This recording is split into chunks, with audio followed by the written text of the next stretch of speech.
Week 17 of the fantasy baseball season, and here's a few hitters I look to drop this week. The first guy, Josh Naylor of the Cleveland Guardians. I mentioned Naylor as a pickup a few weeks ago, but now he's struggling mightily once again here on the season. A decent year, though. 14 home runs, 53 RBIs, 32 runs scored, 3 stolen bases, 273 average, and a 325 on base. But right here, Naylor, he hasn't done much in terms of home runs and RBIs over the last few weeks here. A homer, 2 RBIs, 2 stolen bases, 2 runs scored, 243 average, and a 282 on base for Naylor in the last few weeks. And then the last month, only 3 homers and 10 RBIs. So the last few games here for Naylor: August 1st versus Arizona, 0 for 4.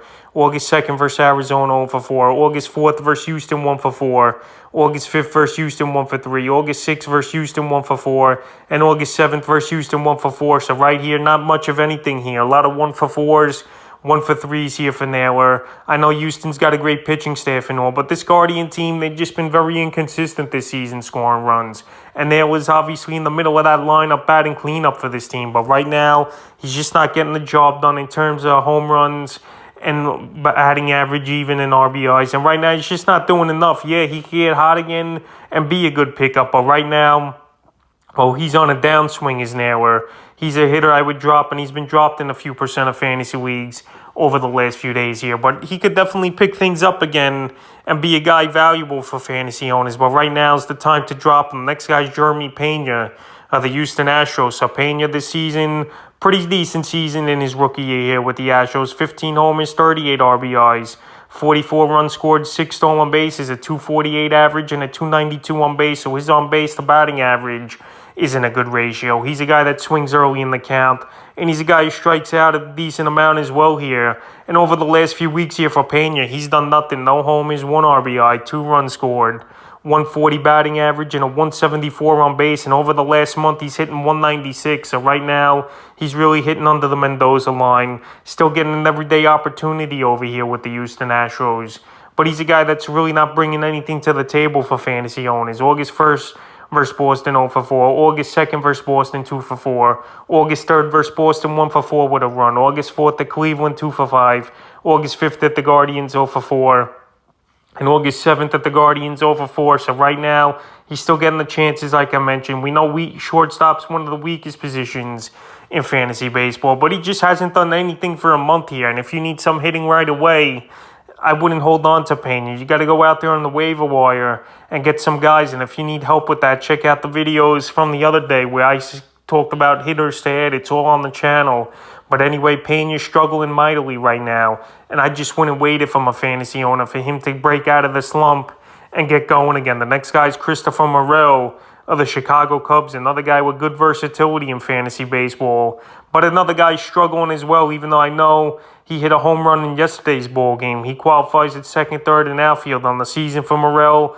10 home runs, 31 RBIs, 9 stolen bases, 43 runs scored, 263 average, and a 333 on base. But over the last 2 weeks here, he's been non-existent for fantasy owners. 1 home run like the one I mentioned yesterday, 2 RBIs, 3 runs scored, a 111 average, and a 143 on base. So right here, we know the Cubs, they're going to play all the young guys here.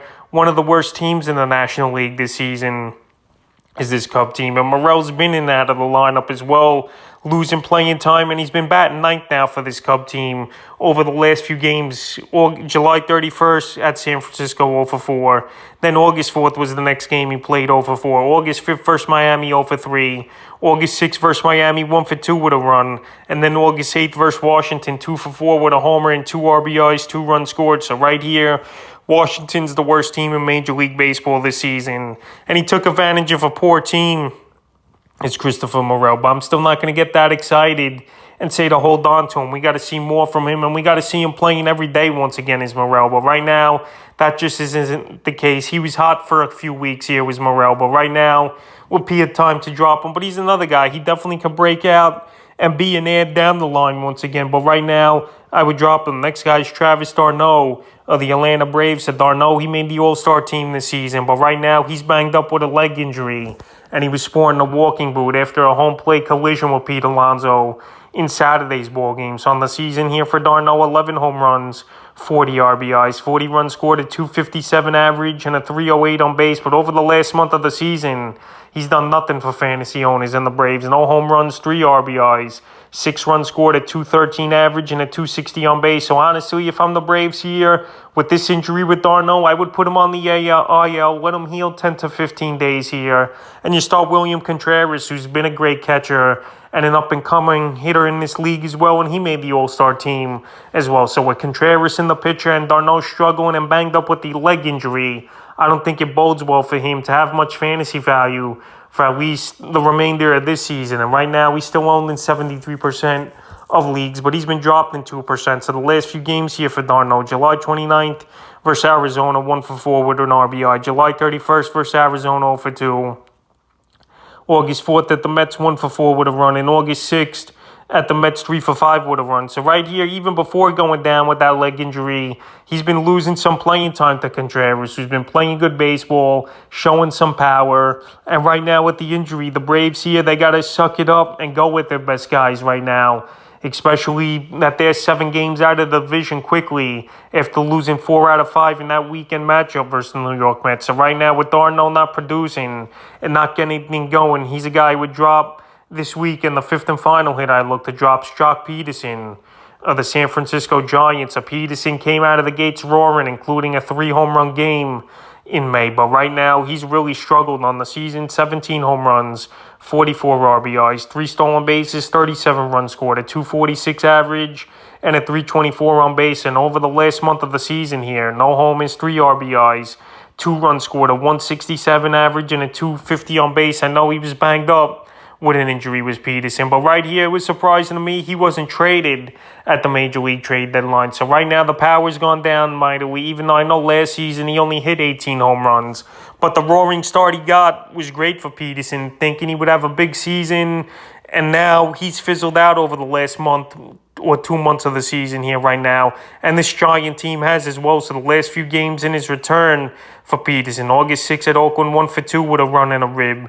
August 7th at Oakland, 1 for 2, and then he sat out August 8th's ball game. So right here, Peterson, we know he don't play versus lefties a lot as it is. And now with this Giant team maybe going in a different direction this season, where it's pretty much a long shot they're going to make the playoffs unless they go on a tear in the last month and a half of the season here.